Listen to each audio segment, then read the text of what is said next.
So I'm going to be talking about global consciousness. I know the theme of the conference is global citizenship, but I think in the lecture today, I feel like being a global citizen at the moment might be a bridge too far for various reasons. We're really, really diverse. We don't have a global government, and we actually don't know what it is to be a global citizen yet.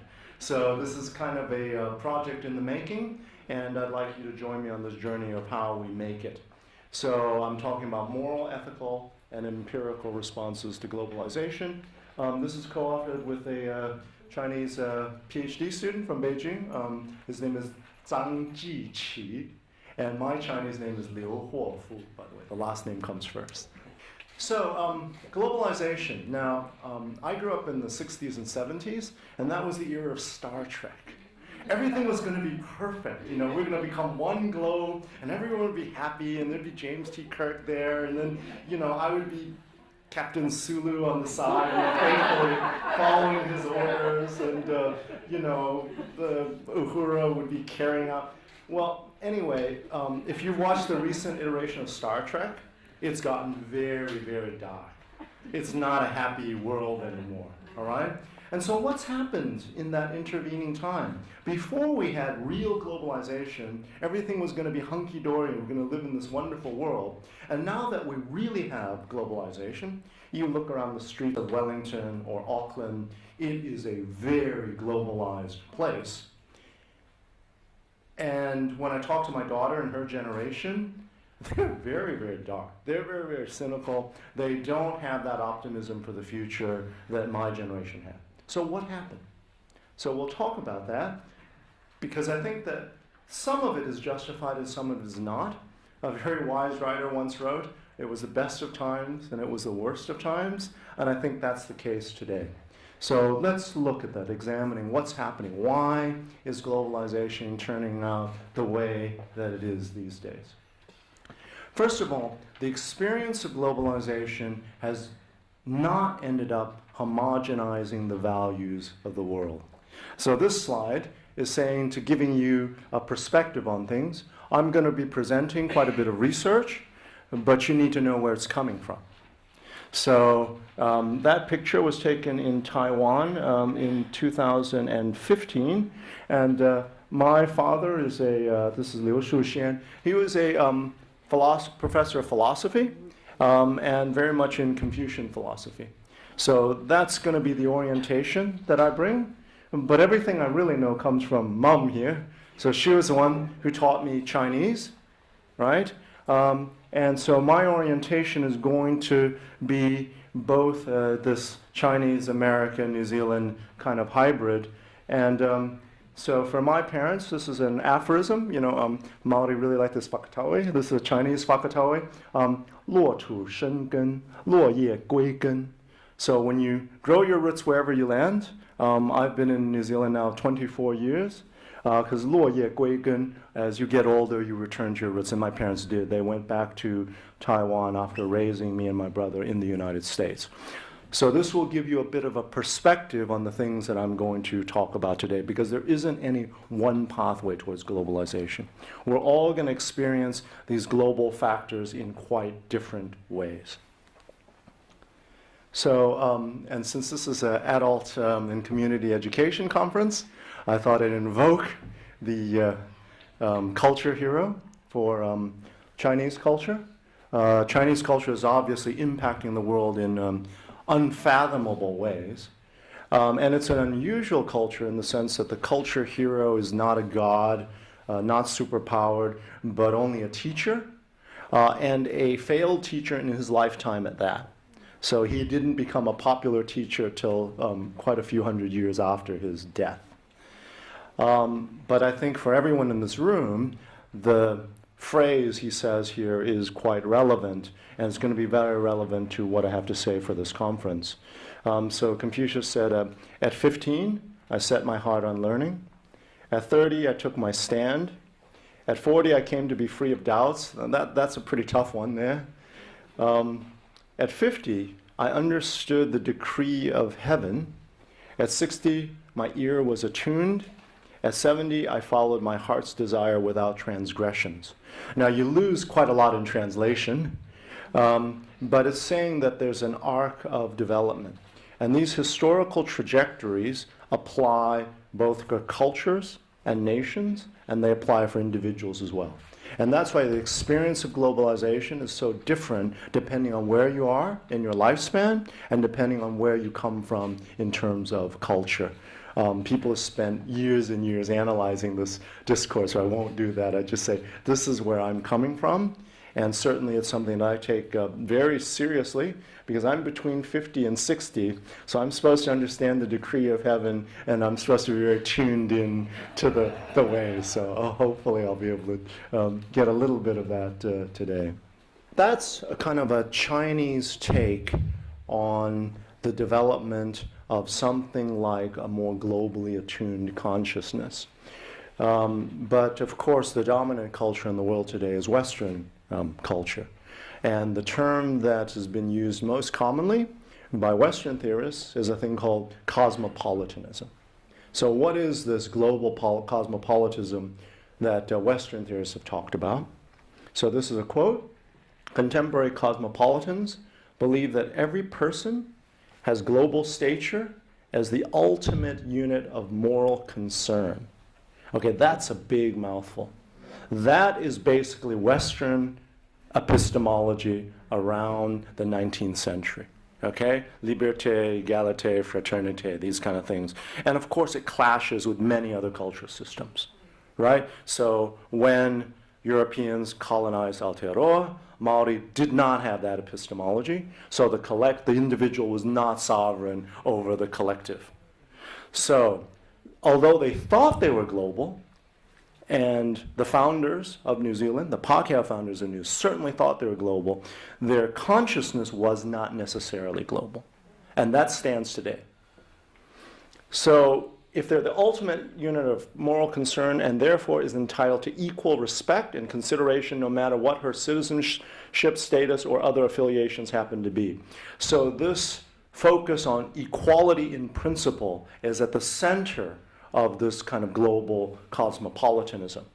And so it has an identity component, being a citizen of the world and part of this conference, which is hard to define, but an even harder to define is what are your responsibilities? And the way most people have talked about it is that you're supposed to protect human rights. But I don't know how many of you have actually read the Declaration, Universal Declaration, quote unquote, Universal Declaration of Human Rights by the United Nations. Okay, I've read it. By the time you get to around number 20 to 25 to 30, you're getting really far away from universal. The famous ones are like the first 10 ones. Right? So there's actually a tremendous amount of disagreement as to what these global responsibilities might be. So cosmopolitanism has a lot of discontent. And recently it's been critiqued as the class consciousness of frequent travelers. Okay, I'm guilty as charged. I went overseas 5 times last year. And I have to say that when you do this, your relationships often lack in this binding solidarity. Right? When I go to Indonesia and give a lecture, to what extent do we actually bind and we're solid together? I don't really know. I'm speaking in English, and when they get together, they'll be speaking in Bahasa Indonesian, and then they break up into Javanese and all that. It's very hard to say. So you're almost like just traveling around the world, and you don't necessarily have a community that's actually bound together. It seems like they are, but most Asians are really polite when they talk to someone anyway, and so you don't really know. Okay? Now sometimes it will flare up, particularly in the context of Christian civilization and Muslim civilization. So the example problem that a colleague of mine talks about is that citizens in Muslim countries tend to favor the expansion of political rights and freedoms while retaining a preferences for cultural practices like veiling, the veiling of women. That's a controversial practice in Aotearoa, New Zealand, and it's under much debate in Muslim societies as well. So if I go to Indonesia today, many more women are wearing head covering today than 10 years ago or 20 years ago. Even though Indonesia is now a much more, well, in some respects, a more liberal society than it was 20 years ago. All right? So the question then, when we talk about equality, all right, is veiling a sign of patriarchal oppression? So women have to hide themselves, or a marker of relational solidarity for women who want to resist Western individuality, immorality, and materialism, right? So this is the issue, and I think to come up with a universal declaration to say I'm a global citizen right now is too fraught. We can't agree on these things. I don't feel comfortable going to Indonesia and telling women what to do. I have no voice there. It's not my job. They need to work it out. And I'm not sure we'll ever get to a point where it's worked out, right? It's going to be very variable. It's going to be very heterogeneous. And that's the character of global society that's emerging. A lot of questions as opposed to answers.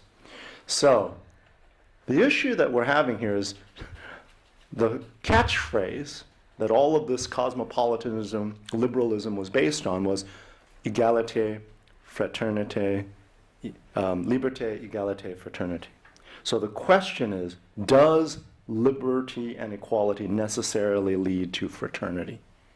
All right, that's a big question. The world has probably become more free. It's definitely not more equal. Okay, so the world of today, in terms of income, is less equal probably than it was 10 years ago. Even though it's more equal between nations, it's more unequal between individuals within a nation. So we're struggling with this binding fraternity. How do we all get together and form this global whole? So the take that I'm going to present today is that the emergence of global culture, it's dynamic. It's something in the process. It's a historical trajectory. And so each group's experience is going to be experienced or understood through what went before. So for Maori, this experience of being a relatively technologically primitive society encountering the future hegemon of the world that rules the seven seas and controlled, a quarter of the landmass of the planet. That conditioned the experience of Maori towards globalization and now shapes our nation today. That would be a very different experience than, for say, what Chinese people encountered, being the wealthiest country in the world around the 19th century, and then feeling the deprivation when multiple European countries wanted to invade and take that wealth. So those are different historical trajectories, and they condition who we are today. So global culture and global consciousness is a product of interaction between these deeply rooted systems. They're cultural logics that have been around a long time, and they try to resist change. And they prescribe what you're supposed to do or not, what you're not supposed to do. So when we were welcomed onto this space, the men preceded the women. That was a particularly culturally inscribed practice that is not universal.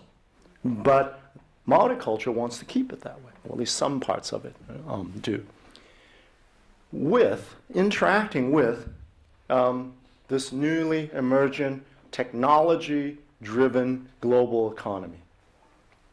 So everyone is dealing with these two different factors, and it makes global consciousness quite complex. Oops, sorry.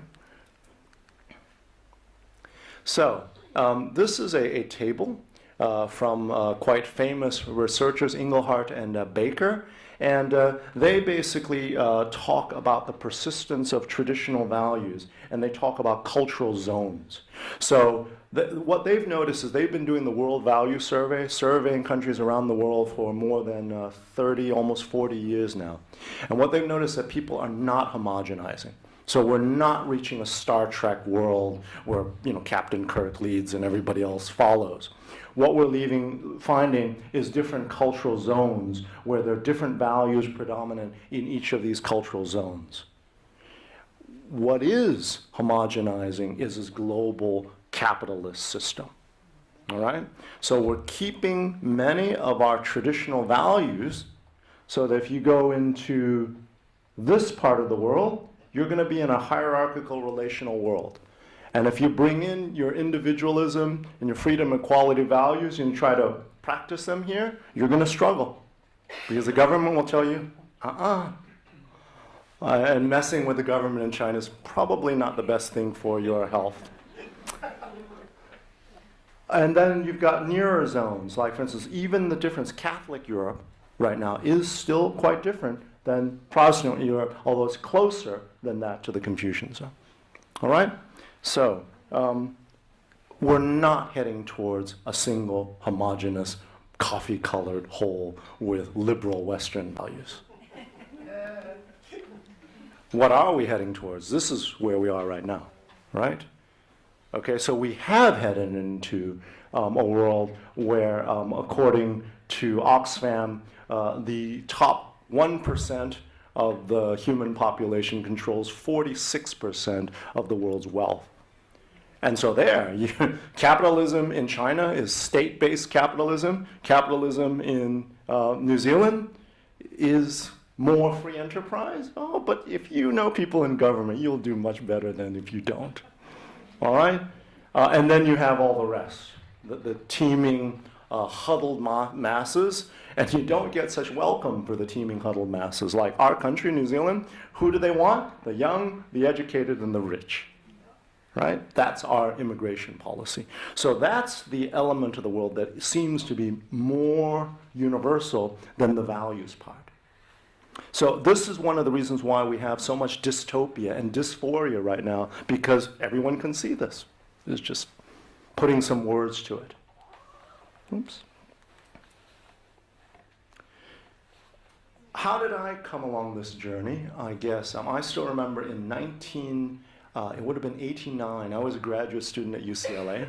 I was still very naive, all right? So I was a young man doing a PhD, and at that point you had the Tiananmen Square rebellion. And I still remember I had a picture of Tank Man on my door for a year, because I thought this was, this freedom and equality and human beings standing up for what's right. And my worldview has really changed, and the reason is because actually, I would have told Tank Man, actually, move out of the way. You guys should have left that square 2 days ago. Why? Because 1 year later, the Soviet Union collapsed, and I read papers in which the consequences was about 90 million people in Russia leading shorter lives from the collapse of that system. China in 1989 was much more primitive than the Soviet Union of 1990.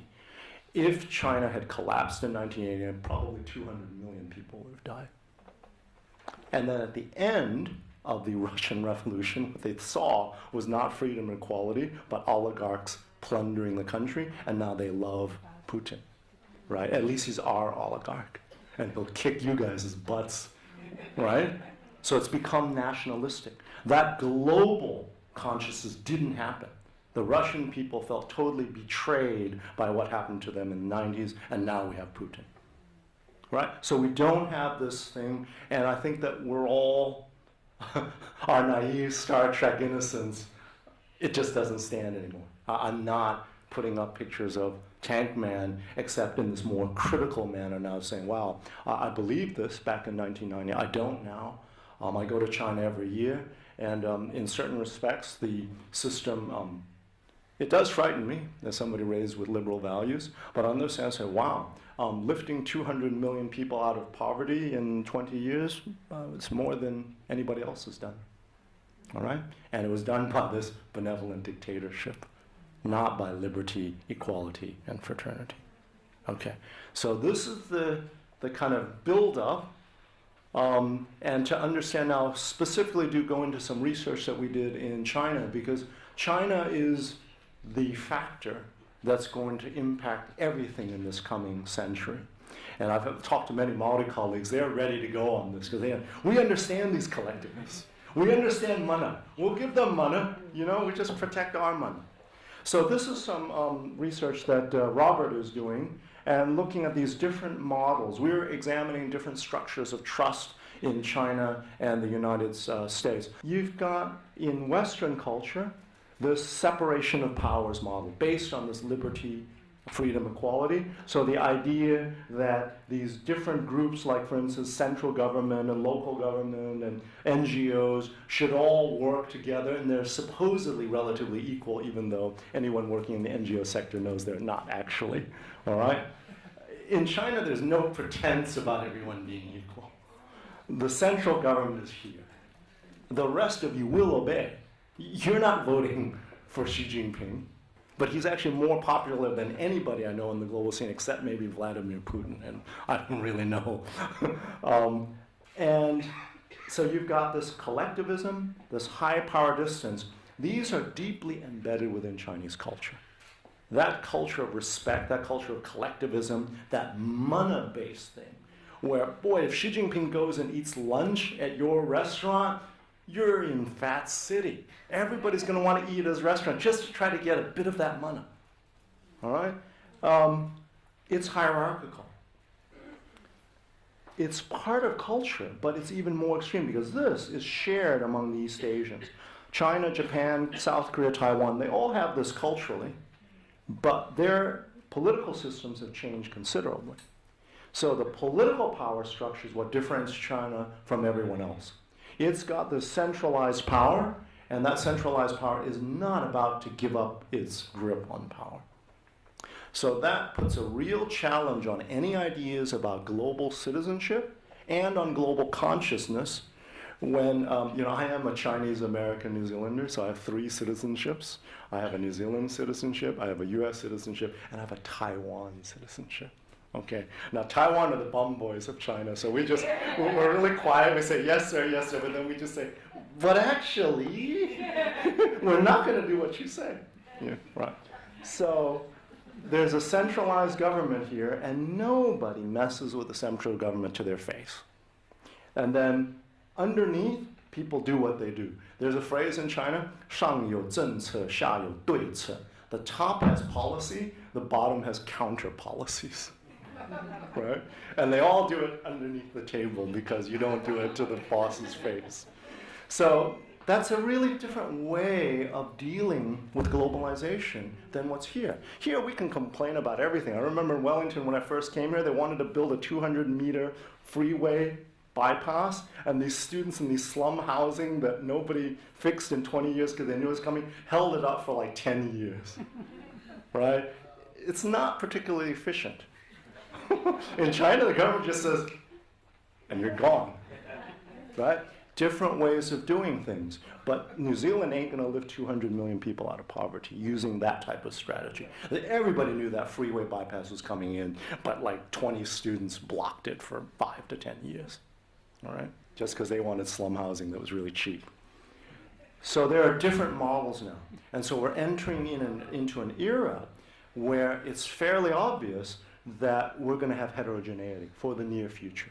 You've got the US that's weakening, China is strengthening, and what's going to happen, who knows?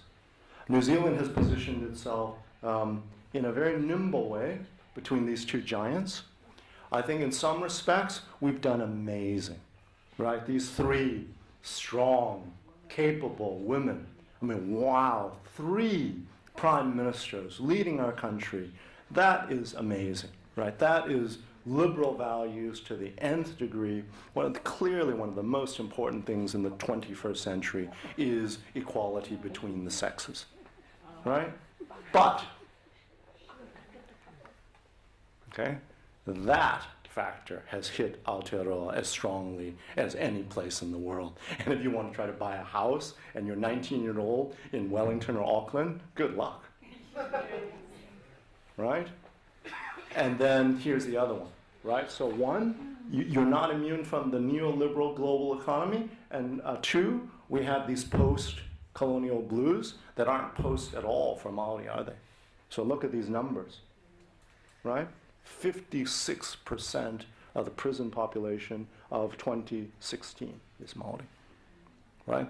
So we have liberalism and its discontents. And it's fairly obvious that there's a historical trajectory even to the best countries in the world, and I would consider New Zealand one of the best countries in the world. Plenty of resources, not that many people, a lot of honesty, a lot of humility, and yet still we have these types of problems. So how do we preach to China and India and Indonesia and Philippines who have far less resources than we do, and they need to make their way up the global ladder with the same kind of forces, right? With the neoliberal capitalist forces that no one can avoid. New Zealand is symbolically bicultural.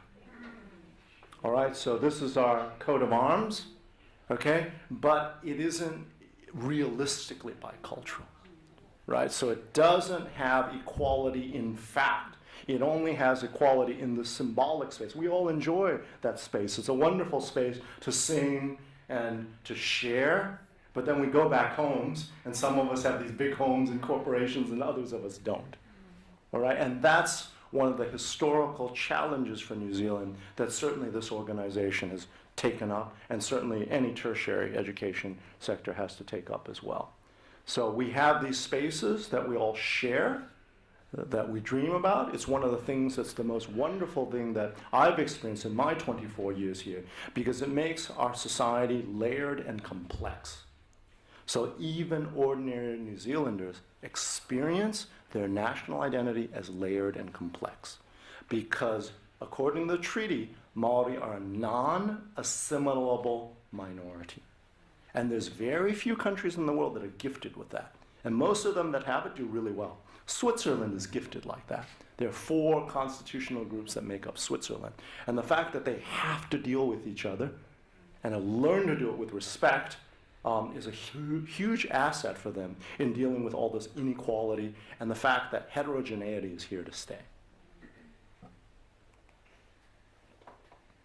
So that's one of these symbolic resources that New Zealand has. It's part of our history, our particular historical trajectory. Now I'm going to shift into more global dimensions.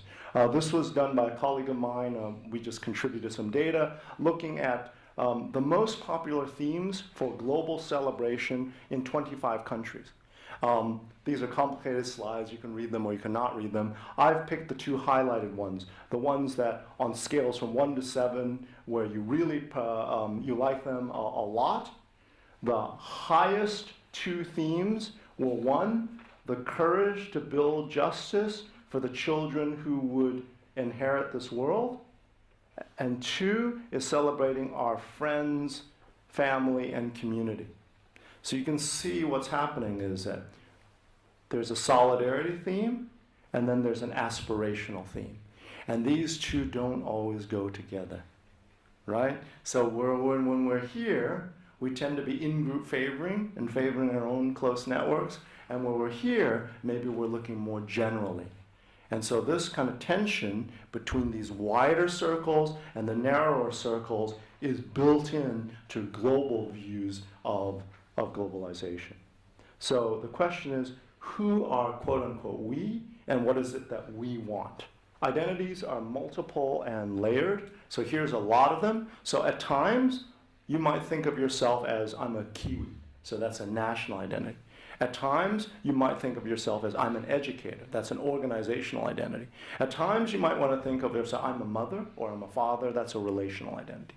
All of these are part of who we are, and at different moments in time, one might predominate over another. So to have a true understanding of global consciousness, you've got to realize our identities are dynamic, and they're layered, and they change from place to place, and they ought to. There isn't this universal coffee-colored whole. Our behavior is situated and it's dynamic. So we have this problem of solidarity. At different times, different aspects of your identity are called into being, and you need to make decisions that might favor one group over another.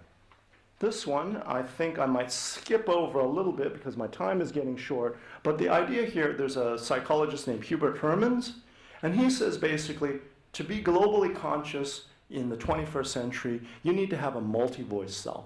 To be able to listen to those doubting voices in your mind, and to be able to understand, hey, these voices can actually coexist within me, and I can use these to communicate with other people who might be very different than myself. So this idea that even within our own self, we maintain this plurality of voices is quite important in global consciousness, in the cosmopolitanism theory that's emerging in the 21st century. It's an awareness of things being situated rather than being this universal dreaming of Star Trek or the Enlightenment philosophers of Europe. They hadn't encountered the full diversity of the world back then. Empirically, there is essentially a situated self. The multicultural mind basically means that you can be primed into different identities in different places. So Yin Yi Hong and her colleagues basically show if you get Hong Kong Chinese who have a bicultural identity, if you start speaking to them in English, and then you have neutral observers who don't know them rating their personality, they come out as more Western in their personality than when the same person is talked to in Chinese. Okay, so when you talk to them in Western, they come out as more extroverted and more agreeable. And when you talk to them in Chinese, they come across as more conscientious. All right? So you have this multiplicity even within yourself. And that's part of global consciousness, I think. And that's why I so treasure the biculturalism of New Zealand, because that internal dialogue, it ought to be a dialogue, not a monologue, is built into our national identity. Different aspects of identity are primed in different situations, and the range of identities you have depends on how much knowledge you have, right? So I'm not as functional in a Maori setting as I am in a Chinese setting because I don't speak te reo, right? So each of us can bring something different. So I define global consciousness as a knowledge of both the interconnectedness and difference of humanity, and a will to take moral actions in a reflexive and situated manner on its behalf. It's a handful, but the rest of the lecture will devote to saying, what does this actually mean? One is that you've got a knowledge component. So all of this stuff is based, as I talked to you, stuff is knowledge, a knowledge of difference. If you think the whole world is just, we are the world of Michael Jackson, you'll never get to this point of understanding both connectedness and difference, right? And then you need some kind of moral interdependence. When you interact with one another, you could do it in a very malicious way. You're different, and I'm going to take advantage of that. Or you could do it in a more human-hearted way. We'll talk about that. And it will vary across different situations. So in some situations, we have to be in-group favoring, and in others, we can be more generous. So let's walk through that. The most universal feature of human moral interdependence is the golden rule. So my father was a philosopher. He went to a parliament of the world's religions in the 1990s, organized by the Catholic theologian Hans Kung, and all of them agreed on one thing. That was it. Nothing more than this, the golden rule. But even the golden rule has two forms. The Western form is do unto others as you would have them do unto you. It is a positive duty. The Chinese form is 己所不欲，勿施于人. It's a negative duty. It says what you don't want for yourself, don't do to others. It's a prevention-focused thing. You're very cautious. Chinese people are very cautious. They're not going to go out there and assume that they know what you want, but they're just going to stay back there until they figure it out, right? So even the golden rule has two forms, and of course Westerners said, oh, this is the golden rule and this is the silver rule. I don't think so. Maori would have probably preferred that Westerners had followed this one. Figure out who we're about before you tell us what we do, right? So, but it is underpinned by this universal manifestation of love, compassion, benevolence, whatever you want to call it. But it's not exactly the same. There is that moral centeredness, I think, that is an endowment from humanity. So that's where I think we're all, to an extent, united. There's these three components that I just reiterate: a knowledge component, a morality, ethics component that we just talked about, and an action identification program. I don't expect people to integrate these three all the time, or even most of the time. It's aspirational. I went to Turkey. This is my family. It's an ancient culture and a young state. To give you an example of this global consciousness in action, if you're a parent whose child is in immediate danger, you're not going to be in a state of global consciousness. You're not going to be abstract. You're going to be there to save your child, and that's morally correct for you to do so. That's human. But afterwards, you can learn from it and say, hey, I need to create situations where more children are safe. So it's what you do with that knowledge and experience that is becoming global, a global citizen. So how do we enact that? I want to do a little bit of empirical research here. So coming towards the end of it, these last three. So Angela Leung from Singapore talks about 3 factors in cosmopolitan orientation. So there's the take-home part. We don't have global citizenship, but we can all take part in this. So what is it here? One is the first factor is global prosociality. That's being other-oriented. It's thinking for other people. So global consciousness shouldn't be always telling other people what to do, but look in your own heart. Are you going to help? So that's the first factor that Angela and her colleagues found. The second factor of cosmopolitanism is openness, a cultural openness. And I think people here probably have that in spades.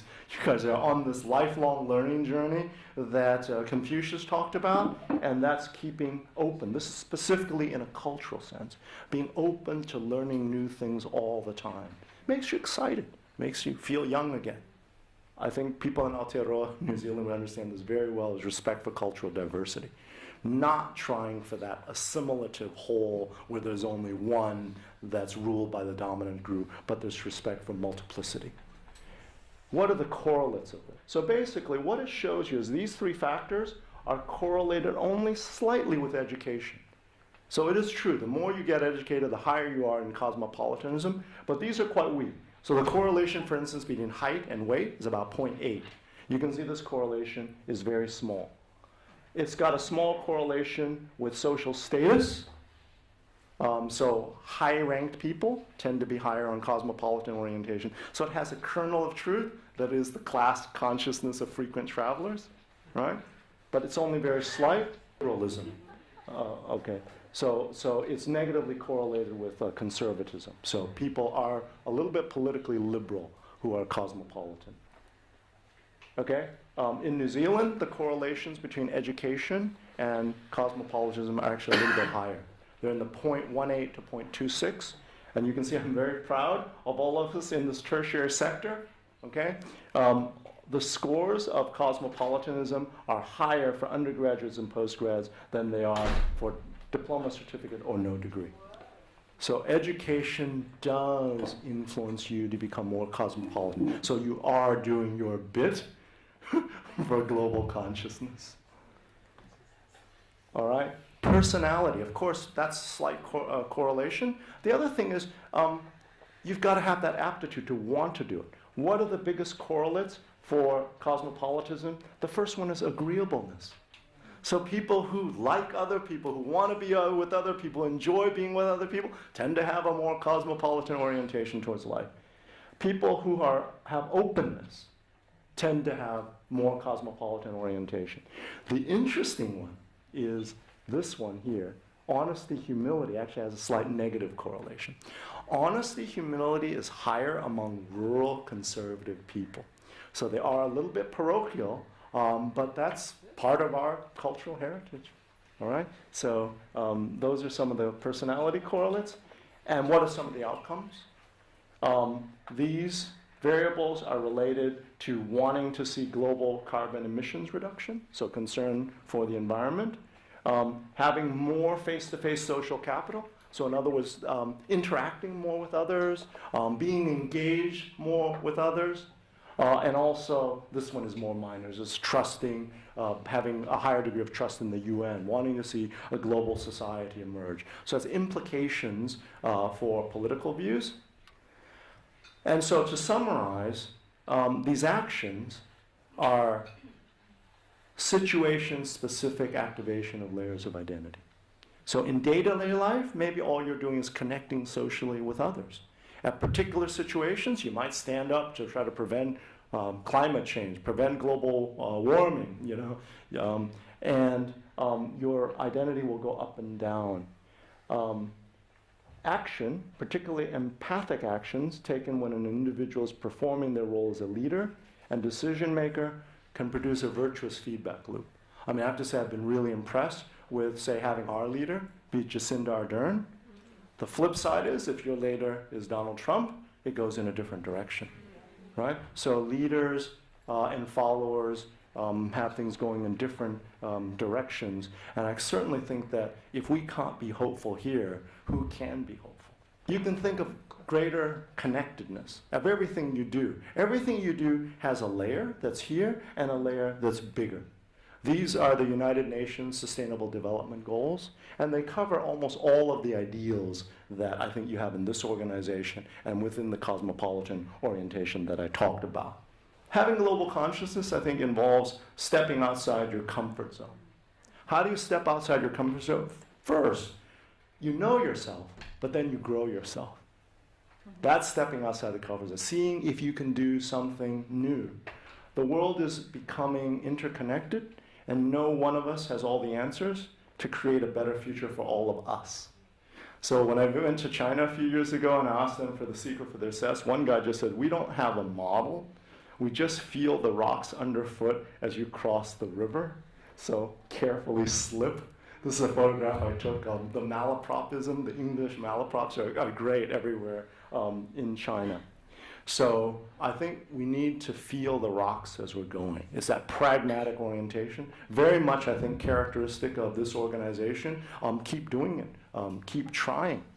And I think that kind of pragmatic orientation combined with this human-heartedness that I talked about, you've got to keep that good, open heart for anything to succeed, and then you can carefully slip into the future. Because globalization can be viewed as an opportunity rather than a threat. And the bad news is nothing lasts forever, and the good news as well, nothing lasts forever. Thanks very much for your attention.